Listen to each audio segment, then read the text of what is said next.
कौन थी वो? मैं 8 महीने की प्रेग्नेंट थी और अपनी डिलीवरी के लिए अपने मायके गई थी। माँ ने मुझे फोन पर बताया, घर के पीछे की तरफ जो खाली जमीन थी ना, वहां पर एक नया कमरा बनवा लिया है। इतने सालों के बाद जैसे ही अपने घर में कदम रखा, कुछ अलग सा लगा। माँ, ये घर के पीछे की तरफ नया कमरा बनवाने की क्या जरूरत थी? अरे बेटा, घर के पीछे दूर दूर तक खाली जमीन है। तेरे पापा को कई दिनों से लग रहा था कि यहाँ पर एक कमरा बनवा लेंगे तो ताजा हवा मिल जाया करेगी। अब तो ये सब छोड़ और चल जल्दी से दूध पी ले। माँ, मैं थोड़ी देर में पी लूंगी, आप सो जाओ। मैंने दूध का गिलास उठाकर उस खिड़की में रख दिया।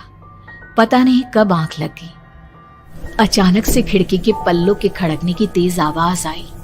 दूध का गिलास धड़ाम से जमीन पर आ गिरा। जमीन पर गिरते ही दूध का रंग लाल हो चुका था। मैंने खिड़की से झांक कर बाहर देखा। चारों तरफ धुप अंधेरा था। उस अंधेरे की तरफ से कुछ आवाजें आ रही थी, जैसे छोटे बच्चे आपस में खिलखिलाकर मस्ती कर रहे हो।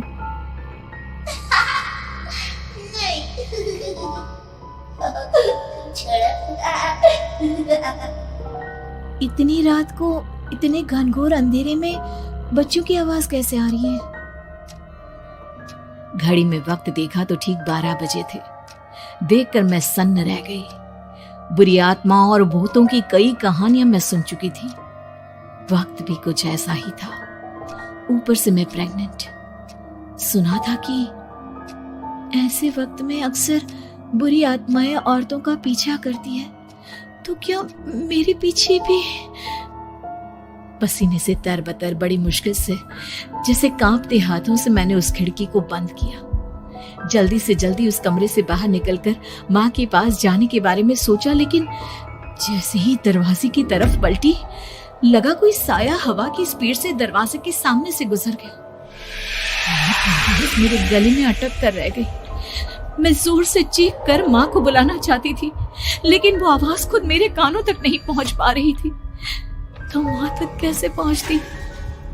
खिड़की के पल्ले एक बार फिर तेज हवा के झोंके से धड़ाम करके खुल गया और पूरी ताकत से मैं चीख पड़ी। जानती थी मेरी चीख की आवाज सुनकर कुछ ही सेकंड में माँ वहां पहुंच जाएगी, लेकिन ऐसा कुछ हुआ ही नहीं। मेरा कलेजा डर के मारे फटा जा रहा था। आखिर माँ ने मेरी आवाज क्यों नहीं सुनी? इतनी गहरी नींद में तो माँ कभी नहीं सोती। ठीक पीछे खुली हुई वो खिड़की। मुझ में इतनी ताकत नहीं बची थी कि मैं पलटकर उस तरफ देख भी सकूं। हवा का एक सनसनाता हुआ झोंका उसी वक्त मेरे कानों से आकर टकराया। लगा जैसे किसी ने दबी हुई आवाज में धीरे से मुझसे कहा, चली जाओ यहाँ से। मैंने दोनों हाथ अपने कानों पर रख लिए और एक बार फिर ताकत लगाकर जोर से चीखने की कोशिश की। माँ! पापा! मेरी आवाज उस कमरे की दीवारों से टकराकर वापस मुझे ही सुनाई दे रही थी। जितनी ताकत के साथ मैंने चीखने की कोशिश की थी, कुछ ही देर बाद उससे कहीं ज्यादा तेज और दर्दनाक चीख मुझे सुनाई देने लगी। कि आवाज ठीक मेरे पीछे खिड़की से आ रही थी। वो आवाज मेरे कानों में पिघलते हुए लोहे की तरह गिर रही थी।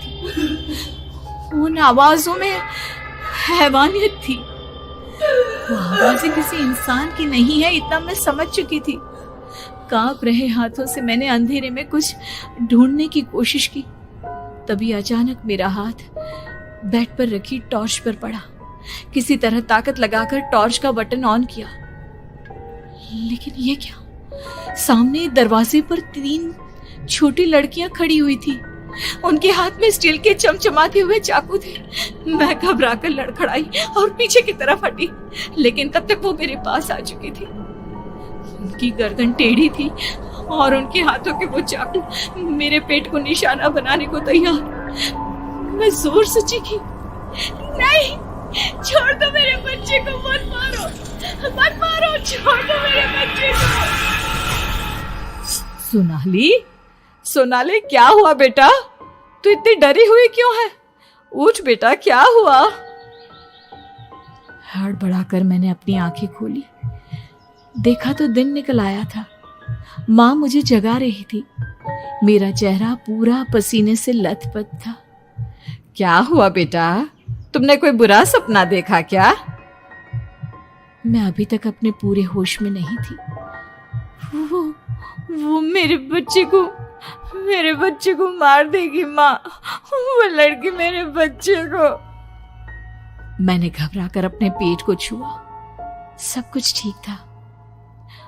और वो दूध जो रात को यहाँ पर गिर गया था, उसका रंग लाल हो गया था। माँ ने हंसते हुए दूध का गिलास मुझे दिखाया। तुमने दूध पिया ही नहीं, पूरा का पूरा ऐसे ही रखा हुआ है। तुमसे कहा था ना सोनाली, सेहत के लिए लापरवाही ठीक नहीं बेटा।